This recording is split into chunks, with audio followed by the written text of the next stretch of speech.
Good evening बच्चों, कैसे हैं आप लोग। उम्मीद करते हैं अच्छे होंगे। आज हम डिस्कस करेंगे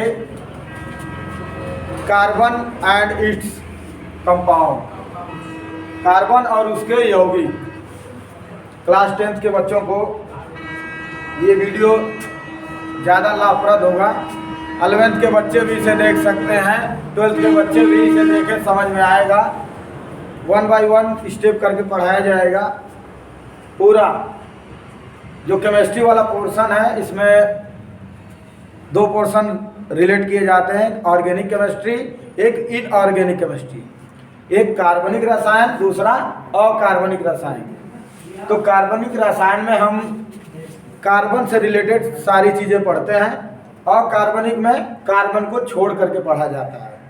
ठीक है, तो आज हम कार्बन के बारे में इंट्रोडक्शन पढ़ेंगे, उसके बाद आगे कुछ पढ़ा जाएगा। कार्बन एंड इट्स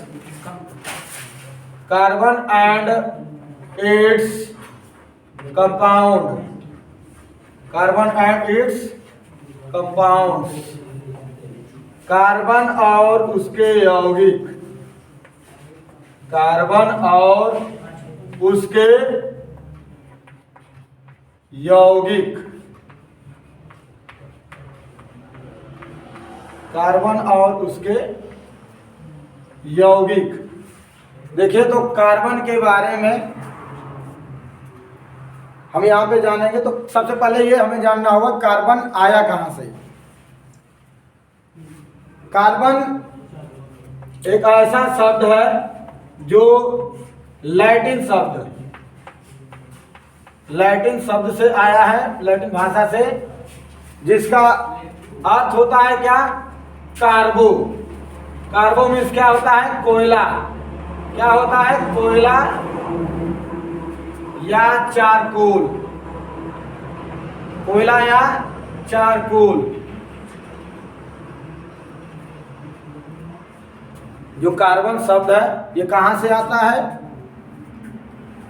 लैटिन भाषा से कार्बो, जिसका अर्थ होता है कोयला या चारकोल।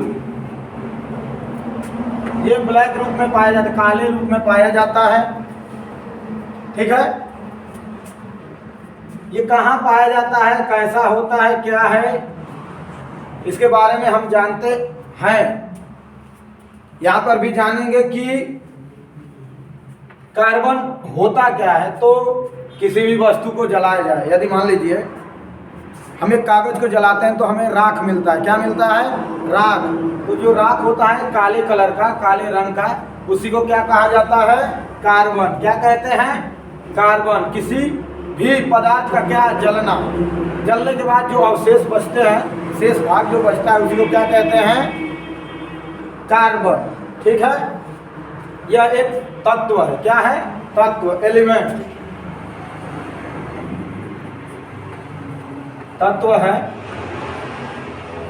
कार्बन एक एलिमेंट, तत्व है। इसके बारे में अब हम जानेंगे। तो सबसे पहले हमें यह जानना होगा कि केमिस्ट्री, जो केमिस्ट्री वाला पोर्शन है, इसमें 2 टाइप के आते हैं। एक ऑर्गेनिक केमिस्ट्री, दूसरा इनऑर्गेनिक। एक इनऑर्गेनिक, दूसरा इनऑर्गेनिक में यहाँ क्या लिख लेंगे? केमिस्ट्री। ठीक है, आप इसे 1 by 1 समझेंगे। हमें विश्वास है आपको समझ में आएगा। अगर कोई भी डाउट हो, एक बार आप कमेंट करके जरूर बताएं कि हमें ये नहीं समझ में आया। उसे हम क्या करेंगे? दोबारा बताने का प्रयास करेंगे। ठीक है, तो देखिए एक बार रिकॉल करते हैं कि हम क्या पढ़ रहे हैं। Carbon and its compound, carbon और उसके यौगिक। ये 10वीं के बच्चों के लिए भी है प्रॉपर। आप 11 में या 12वीं जो भी पढ़ते हैं यहाँ से आप वीडियो को देख करके समझ सकते हैं और पढ़ सकते हैं, ठीक है। तो इसलिए 10वीं 11वीं और 12वीं प्रॉपर तरीके से 1 बाय 1 करके पढ़ाया जाएगा। तो देखिए कार्बन शब्द लैटिन से आया है, लैटिन भाषा से, जिसका जो क्या है कार्बो शब्द से इसकी उत्पत्ति हुई है, जिसका अर्थ होता है कोयला या चारकोल। यह काला होता है, यह एक तत्व है। क्या है? यह एक तत्व है जिसे हम ऑर्गेनिक केमिस्ट्री में पढ़ते हैं। किसमें पढ़ते हैं? ऑर्गेनिक केमिस्ट्री में, मतलब कार्बनिक रसायन। किसे?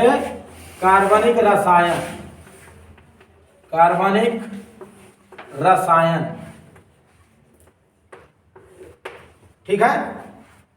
इसमें कुछ पॉइंट्स लिखेंगे 1 बाय 1 तो आप समझेंगे। जैसे मान लीजिए कार्बन, कार्बन तो हमें जानना होगा कि कार्बन कहते किसे हैं। किसी भी चीज के बारे में हम पढ़ते हैं तो हमें यही ना जानना होता है कि ये होता क्या है। तो कार्बन, कार्बन एक तत्व है जो आवर्त सारणी पढ़ते हैं, उसमें इसको कैपिटल सी जो अल्फाबेट होता है उसी से इसको प्रदर्शित किया जाता है, क्योंकि कार्बन में जो पहला अक्षर क्या है? सी है। तो कार्बन जो तत्व है उसको कैपिटल सी से प्रदर्शित किया जाता है। पहली चीज ध्यान दें। फिर इसका बात करते हैं कि जो आवर्त सारणी है उसमें इसका पोजीशन क्या है, स्थिति क्या है, उस चीज को जानना होगा। तो कार्बन का सबसे पहले परमाणु क्रमांक जानते हैं। क्या जानना चाहेंगे कि इसका परमाणु क्रमांक क्या होता है? तो कार्बन का परमाणु क्रमांक,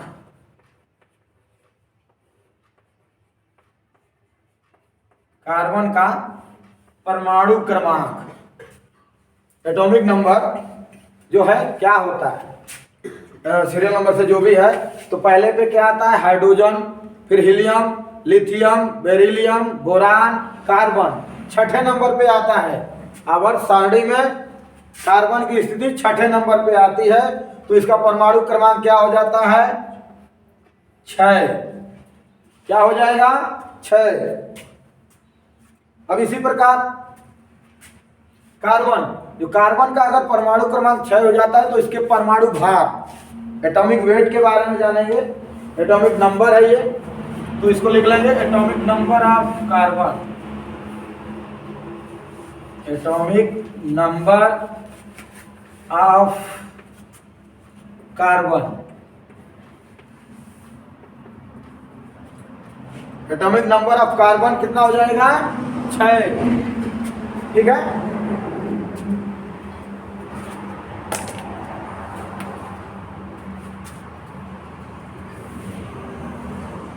अगर आप चाहें तो जो भी है देख सकते हैं, मिटा दे रहे हैं।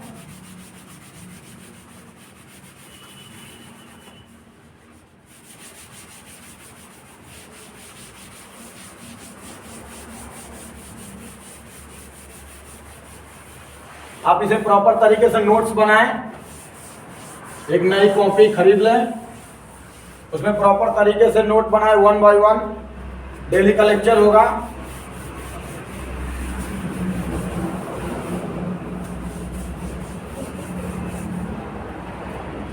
हमने अभी क्या बोला कि परमाणु क्रमांक, कार्बन का परमाणु क्रमांक,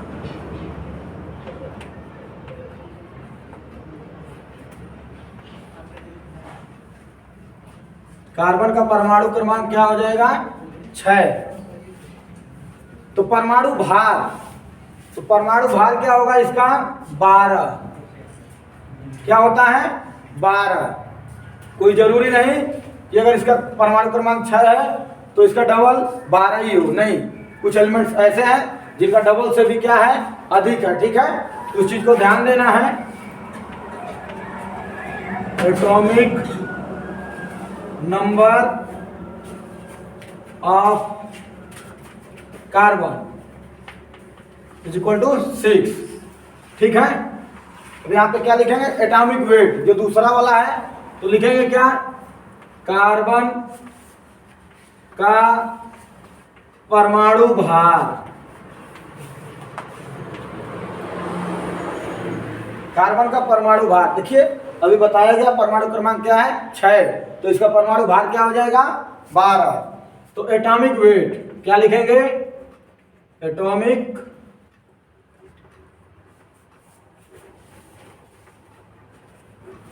वेट ऑफ कार्बन 12, कितना 12। ये कार्बन के बारे में दो चीजें हो गई। इसको कैसे प्रदर्शित किया जाता है, कैपिटल सी से। इसका परमाणु क्रमांक क्या होता है 6, तो इसका परमाणु भार क्या हो जाएगा 12। अच्छा आइए इसके बारे में कुछ जानते हैं स्पेशल चीजें, जैसे समस्थानिक, एक शब्द आता है समस्थानिक। उससे पहले एक चीज और जानते हैं कि कार्बन यहाँ पे 12 लिखा हुआ है, तो आप लोग देखे होंगे कि कोई भी जैसे हड़प्पा है, मोहनजोदाड़ो, या जो भी पुरानी चीजें पुरातत्व विभाग से रिलेटेड कोई भी ऐसी चीजें जो भी पाई जाती हैं, तो कैसे अनुमान लगाते हैं कि ये 300 वर्ष में से किसी भी खुदाई के दौरान कुछ भी मिलता है तो पता लगाते हैं साइंटिस्ट या जो भी हैं पुरातत्व विभाग वाले कि ये 300 साल पुराना है। कैसे जानते हैं, तो इसी की वजह से, किसकी वजह से, कार्बन की वजह से।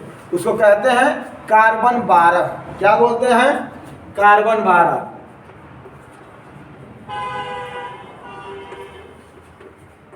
कार्बन 12, इसी कार्बन 12 की वजह से ही हम जितनी पुरानी चीजें हैं जो धरातल के अंदर दबी हुई हैं, अगर कोई दुर्घटना हो जाती है 100-200 साल, 400 साल, 500 साल पहले, तो उस चीज की अगर खुदाई होती है और हमें कोई भी अवशेष मिलता है, तो हमें अगर पता लगाना हो कि ये कितने साल पुराना है, 100 साल 200 साल है, तो हम क्या करते हैं, कार्बन 12 की टेस्टिंग कराते हैं। ठीक है, तो कार्बन 12 की टेस्टिंग जब कराते हैं तो उससे पता चलता है ये अवशेष कितने वर्षों पुराना है। ठीक है, कार्बन 12 क्यों, क्योंकि इसका परमाणु क्रमांक क्या, परमाणु भार क्या होता है 12। हमने अभी एक शब्द बोला क्या, समस्थानिक। समस्थानिक,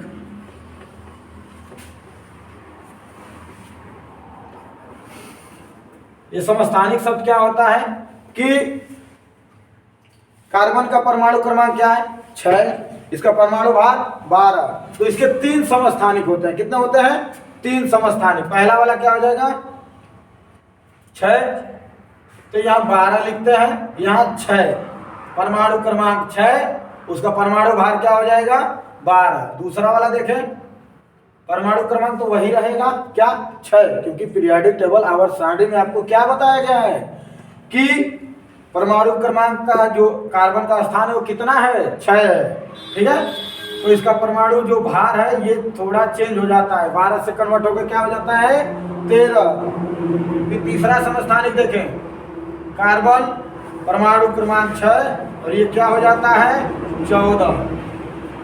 इसके जो कार्बन है इसके 3 समस्थानिक होते हैं।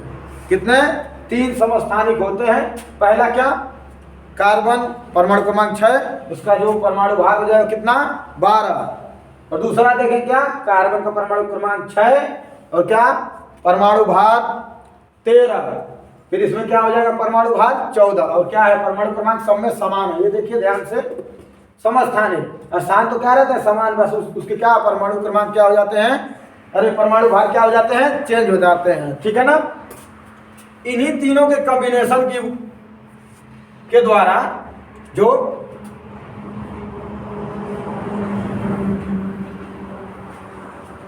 कार्बन के तीनों समस्थानिकों के द्वारा ही क्या की जाती है, जो टेस्टिंग होती है किसी भी अवशेष जो 500 हजारों साल पुराना होता है, इन्हीं के द्वारा क्या की जाती है, टेस्टिंग की जाती है। ठीक है, फिर देखिए कार्बन एक्चुअल में इसके बहुत सारे अपरूप होते हैं। ये सब में पाया जाता है, ब्रह्मांड में जितनी वस्तुएं हैं लगभग, जिनसे जलाने के बाद काले रंग की कालिक टाइप की जो भी चीज़ें प्राप्त होती हैं उसे क्या कहा जाता है, कार्बन।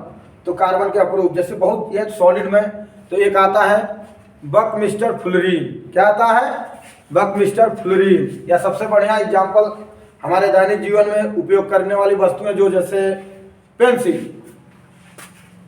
पेंसिल में के जो निडल होता है अंदर वाला भाग काला वाला, उसी को क्या बोलते हैं? ग्रेफाइट। ग्रेफाइट भी क्या होता है? कार्बन के ही उसमें अंश होता है, ठीक है। उसी प्रकार एक और आता है हीरा। तो इसके कुछ उदाहरण हैं जो लिखेंगे।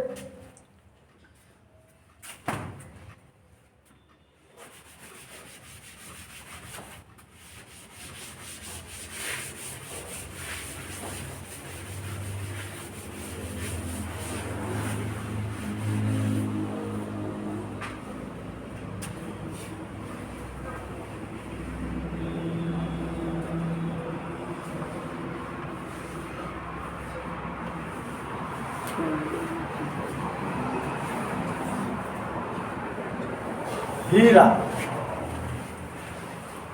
हीरा बहुत ठोस पदार्थ है जिसमें कार्बन बहुत ज्यादा मात्रा में पाया जाता है। आपको पता होगा कि हीरा कहाँ से मिलता है? कोयला की खदानों से। कहाँ से मिलता है? कोयले की खदानों से, ठीक है। दूसरा एग्जाम्पल ग्रेफाइट। ग्रेफाइट कहाँ मिलता है? पेंसिल। पेंसिल के अंदर का भाग, पेंसिल के अंदर वाला भाग जो काले रंग का होता है उसी को क्या कहते हैं? ग्रेफाइट। तीसरा उदाहरण देखें, जैसे मैं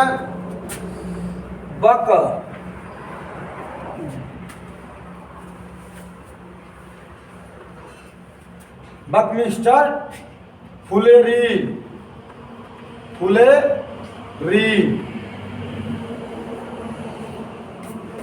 ये बहुत हार्ड होता है। ये कार्बन 60 मतलब 60 कार्बन मिलकर के क्या करता है? ये बनाता है। इसको बोलते हैं कार्बन 60।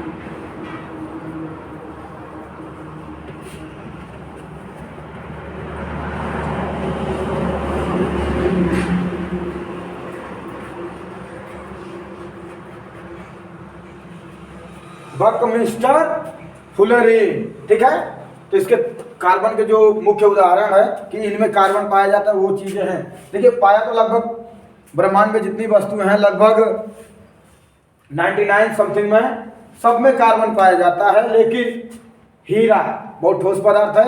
ये कहाँ पाया जाता है? कोयला की खदानों में। ग्रेफाइट जो पेंसिल के अंदर नीडल वाला भाग है उसमें ग्रेफाइट पाया जाता है जो क्या है? कार्बन का रूप ही है, ठीक है। बकमिस्टर फुलेरीन ये कार्बन 60 बहुत ज़्यादा स्ट्रक्चर, बहुत हॉट बॉन्डिंग बनाते हैं, बहुत ज़्यादा। जैसे अगर इसका स्ट्रक्चर बनाएं तो कार्बन 60 बहुत हार्ड बनता है। ऐसे आप लोग स्ट्रक्चर देखे होंगे।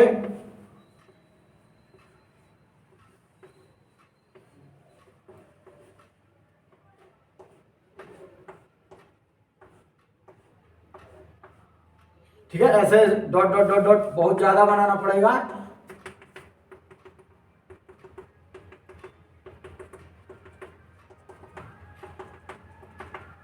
कार्बन 60 का ये क्या कहलाएगा? बकमिस्टर फुलेरीन, ठीक है। अब देखिए कार्बन का जो परमाणु क्रमांक हमने अभी बताया 6, तो हम क्या जानना चाहेंगे? परमाणु क्रमांक अगर 6 है तो इसका इलेक्ट्रॉनिक विन्यास क्या होगा? क्या होगा? इलेक्ट्रॉनिक विन्यास। तो उस चीज को देखने के लिए हमें क्या करना होगा? कार्बन का इलेक्ट्रॉनिक विन्यास क्या होगा? निकालना पड़ेगा, ठीक है। तो सबसे पहले लिखेंगे कार्बन का परमाणु क्रमांक क्या होता है? 6। परमाणु क्रमांक क्या होगा? 6। इसका परमाणु भार कितना हो जाएगा? भार जो क्या बोलते हैं? 12। देखिए कार्बन का जो परमाणु क्रमांक 6 दिया है तो इसका जब हम क्या करेंगे? इलेक्ट्रॉनिक विन्यास निकालेंगे। इलेक्ट्रॉनिक विन्यास, जब कार्बन का इलेक्ट्रॉनिक विन्यास निकालेंगे तो जब 6 है तो इसका 2,4 यही बनेगा ना? KL Mn। बाहरी कोष में कितने इलेक्ट्रॉन हो गए? 4। कितने इलेक्ट्रॉन हो गए? 4 बाहरी कोष में। कोष मतलब सेल, आउटर सेल में कितने इलेक्ट्रॉन हुए? 4। इसलिए जो भी है शायद ये वाला सही होगा, सेल कोष होता है जो, ठीक है। तो बाहरी कोष में कितने इलेक्ट्रॉन है? 4। तो इसलिए इसकी वैलेंसी की बात की जाती है कि कार्बन की वैलेंसी कितनी होती है। तो उसको जानने के लिए इसका अष्टक देखते हैं कि इसका अष्टक कंप्लीट है कि नहीं। तो कार्बन को अष्टक, जो बाहरी कोष में 4 इलेक्ट्रॉन है, इसको अष्टक पूरा करने के लिए कम से कम 4 इलेक्ट्रॉन और चाहिए। या तो कार्बन 4 इलेक्ट्रॉन किसी से ले ले या 4 इलेक्ट्रॉन किसी को दे दे। इसलिए अगर मान लीजिए इसने चारों इलेक्ट्रॉन किसी को दे करके, जुड़ करके किसी से साझा कर लिया, या 4 इलेक्ट्रॉन ले लिया या 4 इलेक्ट्रॉन दे दिया, इसलिए इसकी संयोजकता जो वैलेंसी बोलते हैं, संयोजकता जो इसकी संयोजकता होती है क्या होती है? 4। क्या होती है? 4। मतलब कार्बन के पास कितना इलेक्ट्रॉन? 4। तो वैलेंसी जो हो जाएगी कितने हो जाएगी? 4। जो इलेक्ट्रॉन टोटल तो है कितने? 6, लेकिन बाहरी कोष में कितने इलेक्ट्रॉन? 4। तो इसके लिए इसकी संयोजकता क्या होती है? 4। तो कार्बन की संयोजकता क्या लिखेंगे? 4। ये ध्यान रखना है। तो आप एक पॉइंट लिख लेंगे, कार्बन की संयोजकता, कार्बन की संयोजकता इज इक्वल टू 4। ठीक है ना? इस चीज को ध्यान देंगे, ठीक है। चलिए आगे देखते हैं कुछ।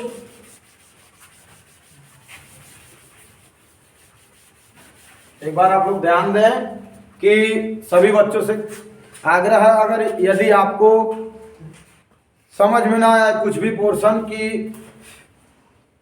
यहाँ हमें दिक्कत रह गई, तो आप उस पॉइंट को नोट करें और कमेंट में या जैसे भी चाहें वैसे पूछ सकते हैं। आपको उसका रिप्लाई जरूर दिया जाएगा। कोई भी दिक्कत हो एक बार कमेंट करके जरूर बताएं, ये प्रॉब्लम है, ये नहीं है, ठीक है। तो कार्बन की संयोजकता क्या हो जाएगी? 4 हो जाएगी, ठीक है। फिर कुछ देखते हैं। देखिए हम क्या पढ़ रहे हैं? Carbon and its compound. तो कार्बन है तो उसके कुछ यौगिक भी बनेंगे। कार्बन करता क्या है कि कार्बन किसी भी कंपाउंड से जुड़े तो कार्बनिक यौगिक बनाएगा। जैसे कार्बन क्या बनाए? हाइड्रोजन के साथ अगर जुड़े, पहला हमने अभी बताया आपको पीरियोडिक टेबल में आवर्त सारणी, आवर्त सारणी में जो पीरियोडिक टेबल है उसमें कार्बन की पोजीशन क्या है? 6 नंबर पे। मतलब क्या? इसका परमाणु जो है, परमाणु क्रमांक कितना है? 6। परमाणु क्रमांक कितना है? 6 हमने बताया। तो इसको देखिए, परमाणु क्रमांक 6, पोजीशन तो निकल के आ गया। तो जैसे कार्बन किससे जुड़ सकता है, किससे नहीं जुड़ सकता है, ये चीजें ध्यान देनी होती है। तो मान लीजिए कार्बन है, कार्बन कितने लोगों के साथ जुड़ सकता है? तो कम से कम 4 लोगों के साथ। क्यों?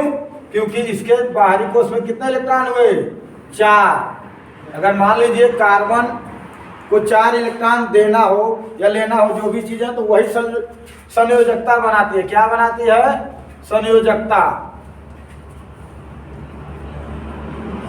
अगर मान लीजिए कार्बन को किसी भी कंपाउंड से जोड़ना है, सॉरी एलिमेंट से, तो क्या करेंगे? मान लीजिए कोई भी एलिमेंट ले लेते हैं, अगर कार्बन ही ले लीजिए तो कार्बन को कार्बन से जोड़ सकते हैं।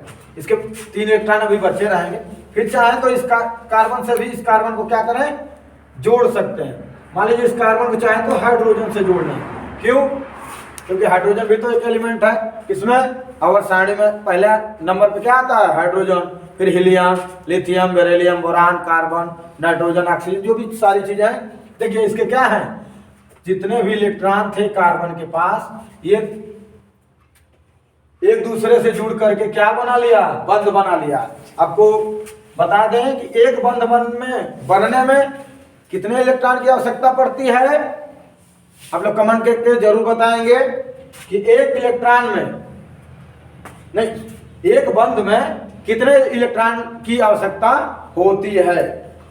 या प्रश्न चाहे तो लिख लें, कमेंट करके जरूर बताएंगे कि एक आबंध में, एक आबंध, वो भी कौन सा वाला? एकल बंध। क्या रहे? एकल बंध। एक आबंध एकल बंध में कितने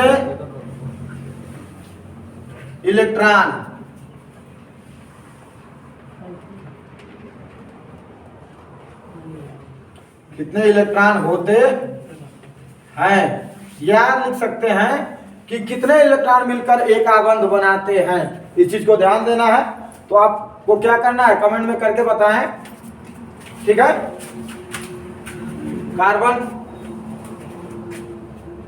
कार्बन के पास कितने? 4 इलेक्ट्रॉन हैं। चारों क्या किए हैं? इसे जोड़ करके बना ले। इसी को कहते हैं क्या? सहसंयोजक आबंध। ठीक है ना, एक दूसरे के साथ क्या कर रहे हैं? जुड़ रहे हैं। ठीक है। बाकी जो भी बचा पोर्शन रहेगा उसको अगले क्लास में डिस्कस करेंगे। Thank you.